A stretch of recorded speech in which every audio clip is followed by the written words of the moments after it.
L'honneur me revient de vous adresser mes cordiales salutations en ce dernier numéro des 40 gestes pour le carême. Que le temps passe vite. Nous en sommes déjà au 40e numéro qui nous invite à communier à la Pâque du Seigneur. Ce thème nous permet d'aborder la notion de communion pascale avec le Père Roger Gomis, puisque la tradition recommande de communier au moins une fois par an à l'occasion de la résurrection du Christ. Dans l'Église catholique, la communion pascale est un précepte qui porte sur la pratique minimale de la communion eucharistique requise pour tout fidèle catholique. Sa période se situe en principe dans la quinzaine de Pâques, c'est-à-dire dans l'une des 2 semaines qui s'écoulent depuis le dimanche des Rameaux jusqu'au premier dimanche après Pâques. Mais il est permis de l'étendre à un temps un peu plus large. Selon le catéchisme de l'Église catholique, en son numéro 2042, tout fidèle est tenu par l'obligation de recevoir la Sainte Communion au moins chaque année à Pâques, ce qui garantit un minimum dans la réception du corps et du sang du Seigneur en liaison avec les fêtes pascales, origine et centre de la liturgie chrétienne.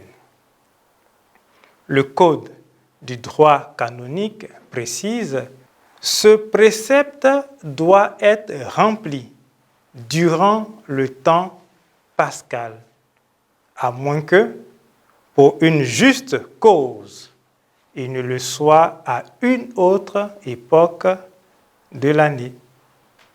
C'est au 4e concile de Latran, en 1215, qu'il a été décidé que chaque chrétien devait confesser loyalement tous ses péchés au minimum une fois par an et recevoir à Pâques au moins le sacrement de l'Eucharistie, à moins que le prêtre ne lui conseille de s'en abstenir un certain temps pour des raisons valables.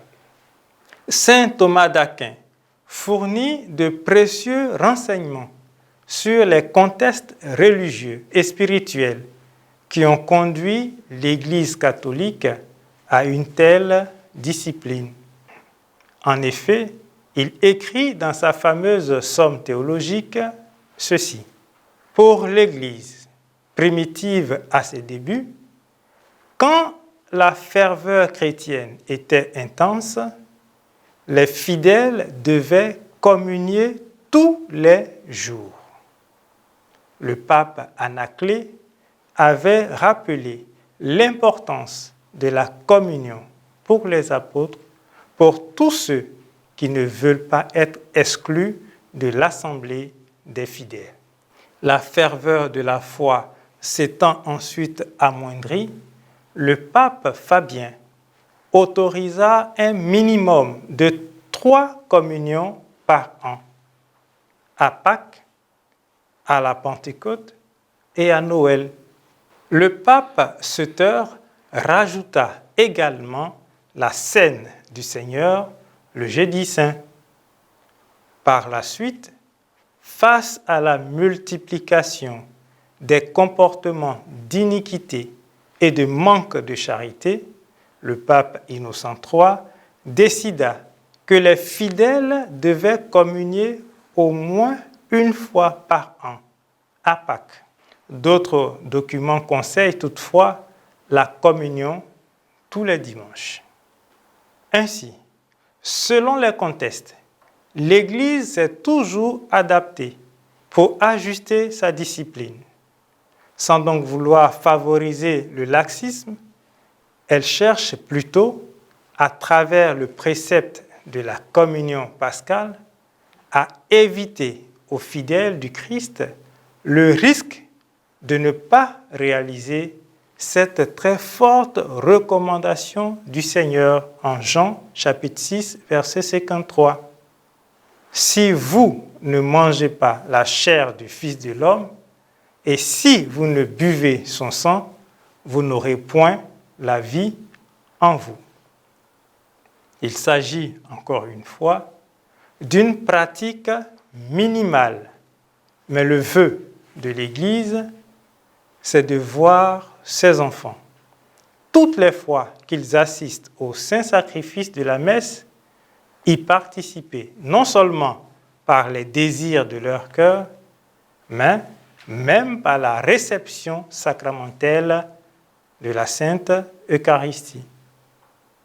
En outre, Saint Cyril nous dit que nous devons communier au moins une fois l'an, parce que notre âme ne peut se passer trop longtemps de cette nourriture divine, source de lumière, de force et de délices spirituelles.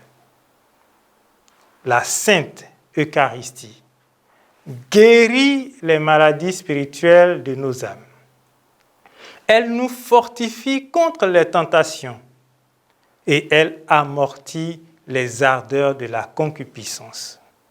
Enfin, elle nous incorpore à Jésus-Christ. Pour rappel, les conditions pour communier sont les suivantes.